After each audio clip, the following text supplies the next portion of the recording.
नमस्कार दोस्तों, बहुत बहुत स्वागत आप सभी का हमारे इसी YouTube चैनल विथिटेरिया में। और दोस्तों, आज के इस वीडियो में हम आपको बताएंगे कि यदि आपने डीआरटी कोर्ट में केस किया हुआ है बैंक के खिलाफ, तो वहाँ पे वह कौन सी ऐसी परिस्थितियाँ होती हैं जिसमें कि बहुत सारे बोरोवर होते हैं, वह केस हार जाते हैं और लोग ये सोचते हैं कि डीआरटी हमेशा बैंक के फेवर में ही काम करती है। इससे जो भी बोरोवर है उसके मन में एक गलत धारणा बन जाती है कि डीआरटी में केस करने का मतलब ये है कि वहाँ पे केस हारना है। तो ऐसा कुछ भी नहीं है। डीआरटी में केस बोरोवर के फेवर में भी आते हैं। इसके लिए आपको कुछ महत्वपूर्ण बातों को ध्यान में रखना होगा, जो कि आज के इस वीडियो में मैं आपको बताऊंगा।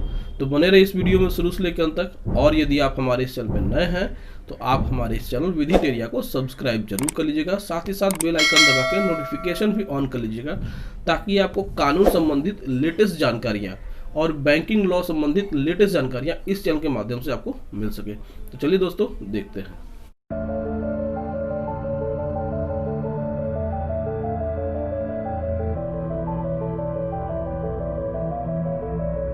दोस्तों देखिए, क्या होता है कि जब भी कोई बोरोवर बैंक के अगेंस्ट डीआरटी कोर्ट में केस करता है, तो वहाँ पे कुछ चीज़ें ऐसी होती हैं जो कि उसे समझ में नहीं आती हैं। पहला चीज़ ये होता है कि उसको ऐसा वकील करना चाहिए जो कि डीआरटी कोर्ट में केस लड़ता हो। कहने का मतलब ये कि वह डीआरटी के केसेस को ही लड़ता हो। आपने सबसे पहले तो एक ऐसा वकील कर लिया जो कि सब कुछ एक साथ करते हैं। मान लीजिए कि उन्होंने फैमिली कोर्ट के मैटर्स को भी लड़ते हैं, क्रिमिनल को भी लड़ते हैं, उसके बाद डीआरटी को भी देख लेते हैं, लेकिन डीआरटी में उनकी स्पेशलाइजेशन नहीं है, उनका कोई एक्सपीरियंस नहीं है।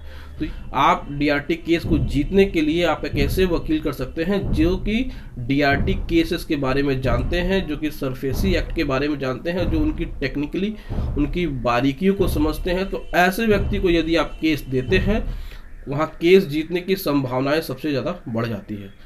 दूसरी बात ये करते हैं कि यदि जब भी आपको बैंक की तरफ से 13(4) की नोटिस आती है, तो आप वहाँ कुछ देर करने लगते हैं। वहाँ पे ये सोचते हैं कि अब हम क्या करें, और इस कंडीशन में आप लोगों से मिलना शुरू कर देते हैं और वकीलों से मिलना शुरू कर देते हैं, लेकिन जिनके पास जानकारी नहीं होती है आप उनके पास चले जाते हैं। इसकी जानकारी आपको बाद में होती है, तो वो व्यक्ति आपको घुमाता है, आपको गलत इन्फॉर्मेशन देता है, आपको सिविल कोर्ट में ले जाता है, वहाँ पे आपका टाइम खराब होता है। तो यहाँ पे भी अगर आप लेट से डीआरटी कोर्ट में केस फाइल करते हैं, तो यहाँ पे आपके प्रॉपर्टी को नीलामी की नोटिस आपको मिलने में ज़रा भी देरी नहीं होती है।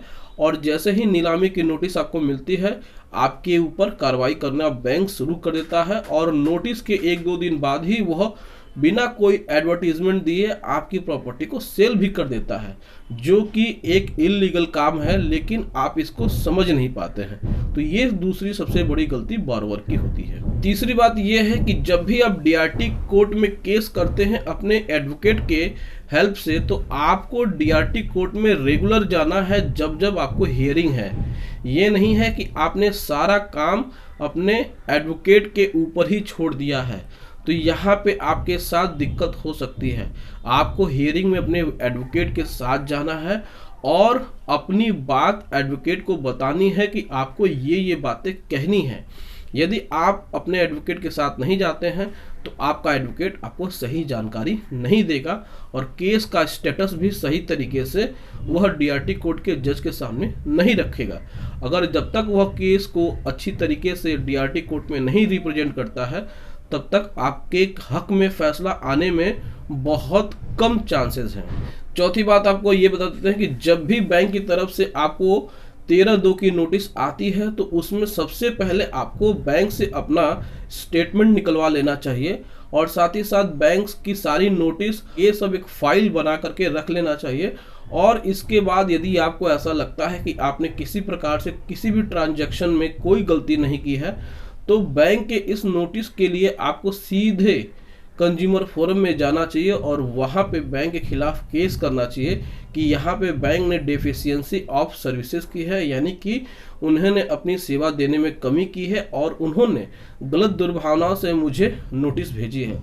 तो यहाँ पे आपको इस बात का भी ध्यान रखना होगा।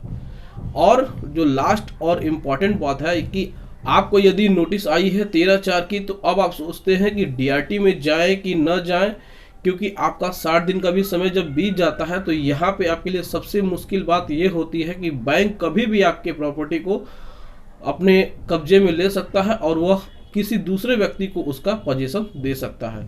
तो इसके लिए सबसे पहले आपको अपने हाई कोर्ट से जाकर के एक स्टे ऑर्डर ले लेना चाहिए, ताकि जब भी कोई व्यक्ति आपके दरवाजे पे आए तो उसको वह स्टे कॉपी दिखा सके, जिससे कि आपके ऊपर होने वाली किसी प्रकार की लीगल और इलीगल कार्रवाई रुक जाए, और जब तक कि आपका केस डीआरटी कोर्ट से डिसमिस या फिर आपके पक्ष में जजमेंट ना आ जाए। तो दोस्तों, यदि आपने भी बैंक से लोन लिया और आपने भी डीआरटी कोर्ट में केस किया हो तो इस प्रकार की बातों का आपको ध्यान रखना पड़ेगा।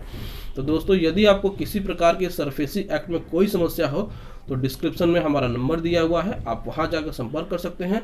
आपकी सारी समस्याओं का समाधान विधि टेरिया चैनल के माध्यम से किया जाएगा। तो दोस्तों, यदि आपको ये वीडियो पसंद आया होगा तो इस वीडियो को लाइक करिएगा, शेयर करिएगा और हमारे इस चैनल विधि टेरिया को सब्सक्राइब जरूर करिएगा। Thank you so much. जय हिंद।